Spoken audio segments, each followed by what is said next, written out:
And your other pilot was the Rita Moreno show. That's the one that Fred Silverman also cut dead. And, you know, thinking back now, it's entirely possible that because this character was so big, you know, she was like this all the time, he may have thought, and rightly, if indeed that was what his thinking was, that you couldn't really stand her every single week for an entire season. She might have been better for, in those times when they were still doing specials, maybe 3 specials a year, something like that. Because, you know, she's much bigger than life, and I don't know that, where would it go? Where would a series like that go? But he just didn't want it. And I don't think he wanted me. Disappointing? Yeah, it was. It was because she was kind of my creation, though Terrence McNally put her into writing. He saw me do that character at a party years ago when I was doing a play with Jimmy Coco on Broadway called The Last of the Red Hot Lovers. And Jimmy used to just die laughing at this because I invented her. She came out of me one day. I coughed, I burped, and out came this crazy Puerto Rican. And we were at Jimmy's house one time. Jimmy said, for Terrence, because they were very good friends, for Terrence McNally, do your Puerto Rican lady. And I did Everything's Coming Up Roses. I had a dream about Joe, baby. It's gonna come true. And then I did the Player King speech from Hamlet as this character, who at the time didn't have a name. Big the bitch I pray Joe, as I pronounce it to you, trippingly on the tongue. I mean, here's this nutty Puerto Rican lunatic doing the Player King speech about how to speak and how to act. Do not so Joan's thus. You know, that kind of It's hilarious. She makes me laugh.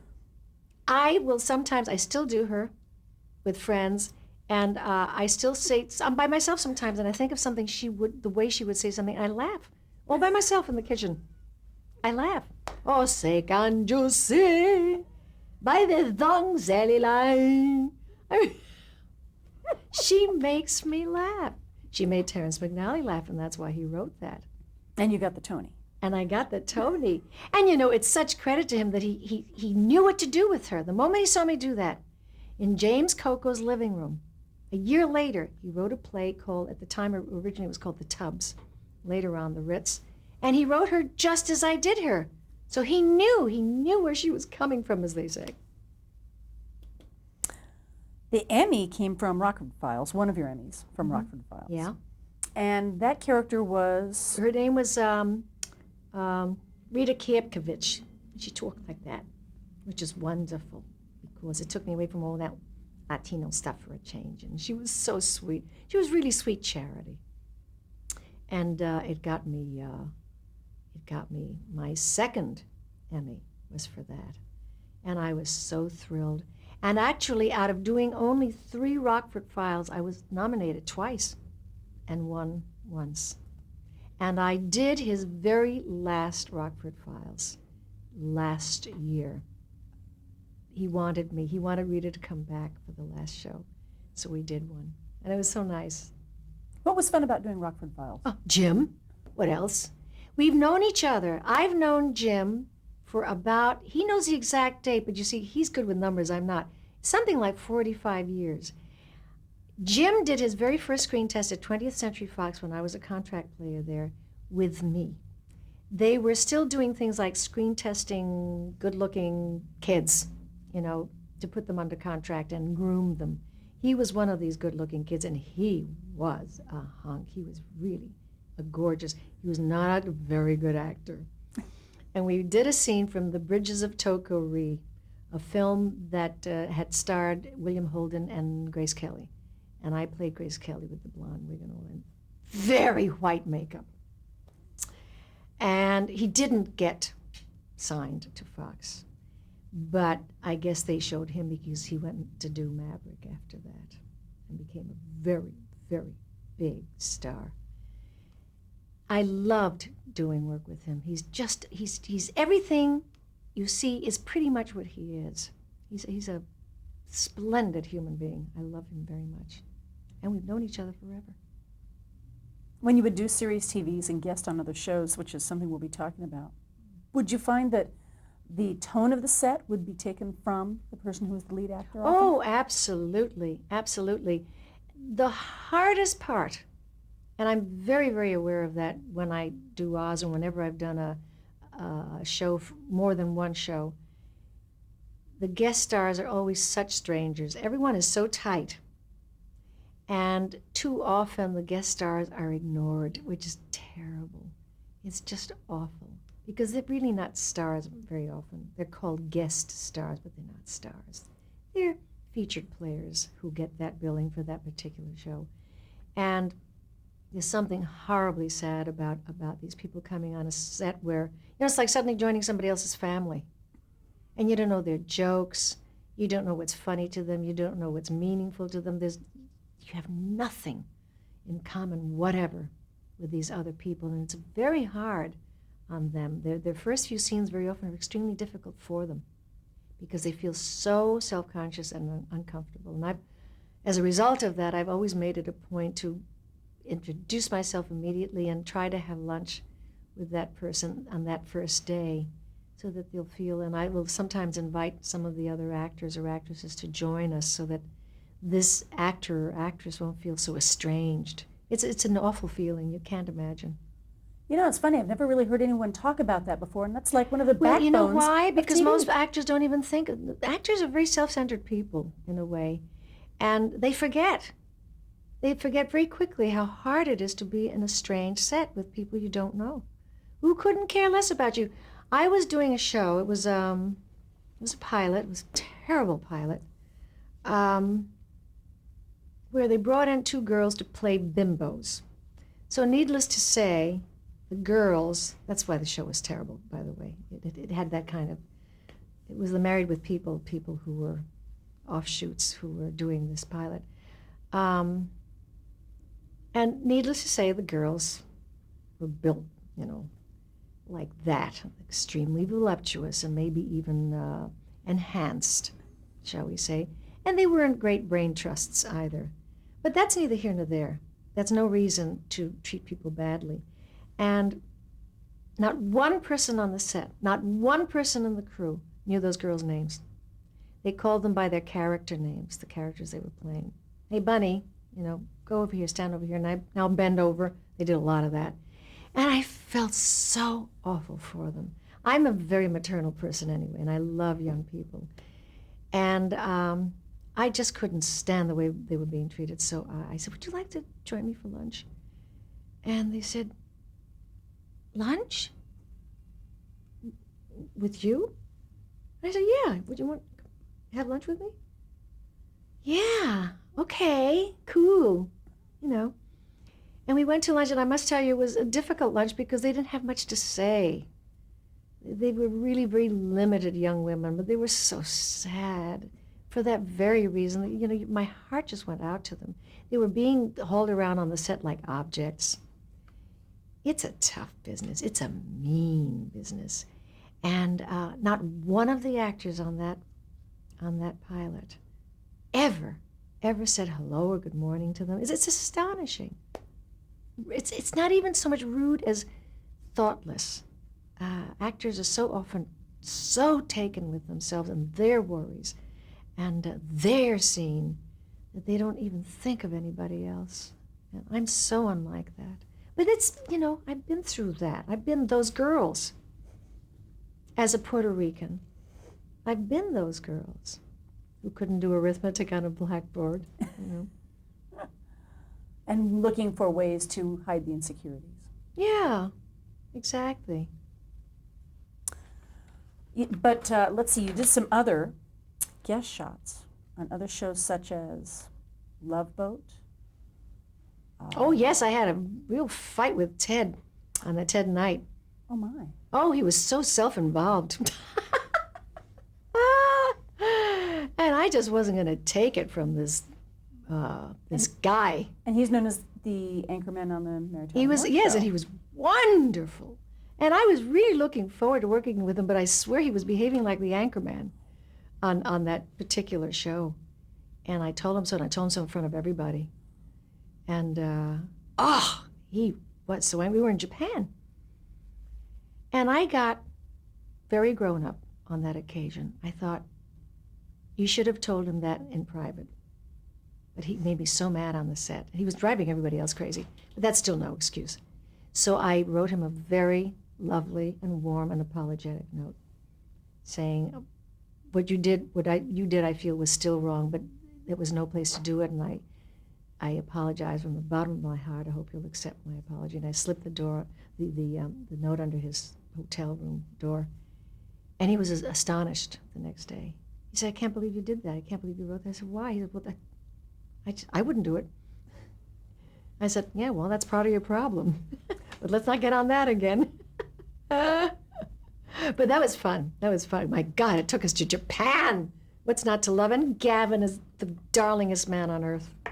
It was fun. The captain of the Love Boat. Yes, Gavin MacLeod, who just recently played a Monsignor on Oz and did it very well. Very serious part, not lighthearted like the Love Boat. Miami Vice.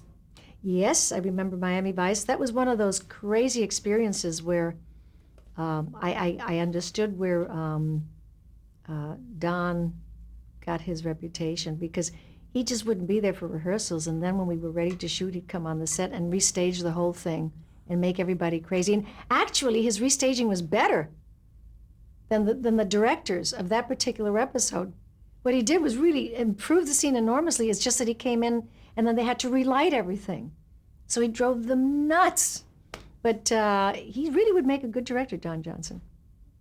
Isn't that unusual to have someone have that kind of control? And in television series? No, that's not unusual at all. In fact, that's too often the problem with those shows, that these people become enormous stars and think that they know how to run a show. And they don't necessarily know how to run a show. Penny Marshall turned into something amazing, for instance, from her show. But she's the rarity. Really, a lot of these people are not equipped to do that. And they make a lot of money, and money talks. So you become victimized by these people. The guest actors become victimized. The writers become victimized very often. But there's something about television it's television series that's really hard. I did 9 to 5, and based on the film, and I played the Lily Tomlin role. Violet Newstead. I've never been so unhappy in all my life, because now Jane Fonda was producing this, and her producer, who also Bruce Gilbert, who did On Golden Pond. But TV is a whole nother animal, and you have to know that. And they were really babes in the woods. And there were certain times when a new producer came in and wanted really what amounts to a boob show. And that is certainly not what Jane and Bruce had in mind. They wanted to talk about the working woman and tell these wonderful, funny stories about crazy bosses and how women somehow manage despite all of these difficult conditions. All of these story ideas based on real experiences that were written down by the 9 to 5 organization. And there's something so degrading and so humiliating about some suit coming to your show and telling you what's funny and what's not funny and what's good and what's not good. We did a show, I'm referring specifically to a show we were doing on breast cancer, which was very daring at the time. This is way before Candace Bergman. And they think that Rachel Dennison, Dolly Parton's sister playing Dolly's role, who has very full breasts, they think in the storyline that she may have a lump in her breast. And it was a wonderful opportunity to do something really meaningful and yet use humor the way they did much later on with Candace Bergen's show. But they wanted to go for a lot of cheap stuff, and I just started to fight that and fight it. And the suits came to see a run-through, and I voiced my opinion after we did the run-through. And he let me know in no uncertain terms, in a very condescending way, actually, very patronizing, how, now, honey, listen to me. We know how to do this, and you just listen to us. And I remember saying, there were tears in my eyes. I was so upset and so indignant. And I said, well, whatever you say, because you are the boss after all. In the final analysis, we did get this stuff fixed, but I paid a dear price for it because I really fought so hard. It just exhausted and drained me. And it was the only show we did that was nominated for an Emmy. So, but when you know you're dealing with someone, and this happens a lot in television, who's really inferior to you in many, many ways, and you know that they have the last word, it's tough. And I suppose we go back to the star taking over because they feel, I know better, I know what my public wants. Sometimes they do, sometimes they don't. Kind of on a couple of other of the 80s TV shows that you guested on by you, such as Golden Girls. That was a spinoff. That was Empty Nest. That, another disaster. My life is filled with these things. Pilots and I do not get along. I did our audition. I had to read for it. And they said, okay, you're the one. But there wasn't one smile in the room. It was the most bizarre experience. I've never had an audition like that in my whole life, where everybody after the reading said, thank you. And I said, you're welcome.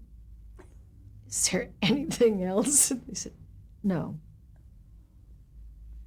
I thought, oh, dear God. Well, they hated this. They hated this.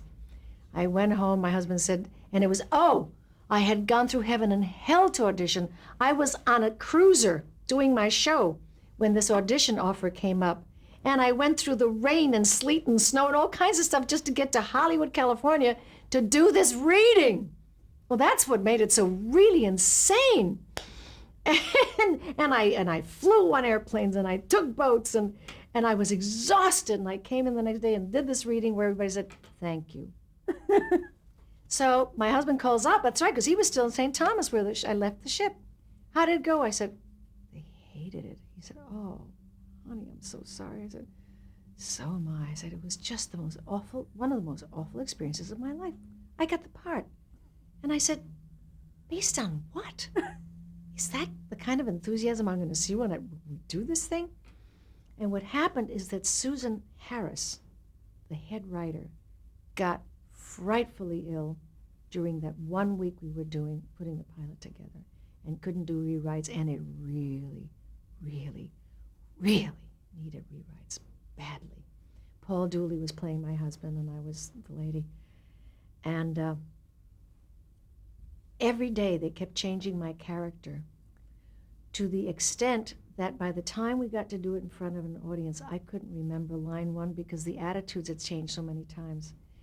That was the most embarrassing experience. It was so embarrassing because the audience would start to laugh. And I was trying to make light of it. And I could not remember my lines. We must have done, I would guess, about 15 takes in front of an audience, who then begins to root for you, and that makes it worse. And the actress, as you know, B, and all of them are in that scene with me. And there you can see the tension, saying, you can do this, Rita, you can do this. And nobody understands why I can't remember my lines. And it's because, and this is a peculiar actor's problem that nobody in the world but an actor can truly understand. If they keep changing your attitudes, not you, but your character's attitudes about things, you no longer know who you're playing. And if you don't know who you're playing, the lines don't come out. The line of dialogue does not come out naturally. Therefore, you forget them. That's what happens. I will never forget that as long as I live. Wow, amazing. And of course, what happened was that they didn't pick it up. The network didn't pick it up. It was really a very, very bad show. And the women in the show hated it. They thought it was just one piece of drivel. It was, because Susan wasn't there to fix it. The TV is all about the fixes, really. You rarely have the same script on Friday that you started out with on Monday. Well, I would guess that, let's see, I did the show with Candace on the breast cancer thing. I played her doctor. And that show changed considerably because she felt that they were being too lighthearted about it. And she was right, and they fixed that. But it was essentially still the same show. But very often with television, it's this show on Monday, and by the time you get to Friday when you're doing it in front of an audience, it's another show entirely, completely rewritten, usually for the better. But you have to be able to compartmentalize your mind in order to do series television. It's very difficult to do. Did you find doing series television changed tremendously from the 60s through the 90s? Just from a technical point, how they were done? Or did the formula pretty much stay the same? It stays pretty much the same. It's still a 3-camera if it's on film, or it's still, video cameras running around from set to set. It's pretty much the same. It can't change. If you're going to do it in front of an audience, it's always that formula. You don't have many choices there, many alternatives. There are very few ways to shoot it differently than they have been for years and years and years. Do you want to talk about the Cosby Mysteries? Yeah. That was 1994, 1995. Mm-hmm. Was that a fun thing to be involved in? It was great because Bill and I improvised constantly. I didn't have a whole lot to do in it. I was in most of the shows, but not in all of them. It was a character that Bill invented out of his head because he loves me and he wanted to work with me. That's really what it was about. So he invented this character that really had no history, nothing. We literally invented her together, he and I and the writers, the head writer David Black. And what we were beginning to do was turning into something absolutely delicious. It was going to be Mr. and Mrs. North, except they weren't married. And he was black and she was not. Because we have a superb chemistry together, Bill and I. But the network didn't want that. And I think it was the same network as Empty Nest. And they didn't want me. There's something about me in television series. The NBC just wasn't. In fact, Bill said to me, "Did you ever do something mean to an executive once?" No, he meant it. And I said, "No, I don't understand. No." And I got into the show despite them. And everything we did was marvelous and very funny. The crew couldn't wait for me to come in on that 1 or 2 days a week when I come in to do some scenes with Bill, because they knew it was going to be hilarious. And the show itself didn't work. It wasn't right. It just didn't work. But I had a great time on it. Great time. And then in the 90s, there's The Nanny, Where on Earth is Carmen Sandiego, Larry Sanders Show. Mm-hmm. All fun to work on? Larry Sanders was strange because you were hustled in and hustled out. It was so fast. My particular little bit was, really kind of brief, so it was just, before I knew it, they said, "Okay, thank you. That's Miss Moreno's just finished. Oh, okay." I said, "I am? Oh, yeah, I am. That's right." I mean, I must have had 4 lines or something. Where on Earth is Carmen Sandiego was fun. It was playing a cartoon character, and that was really neat. And what was the other one you mentioned? The Nanny? The Nanny. Well, that was enormous fun. I didn't have much to do in it, but it was hilarious. And Fran, at the last minute, she and her husband, her husband writes it, came up with a hilarious thing, a tag for the scene. And the scene, I was her old gym teacher, and I was a mean, nasty woman, really mean.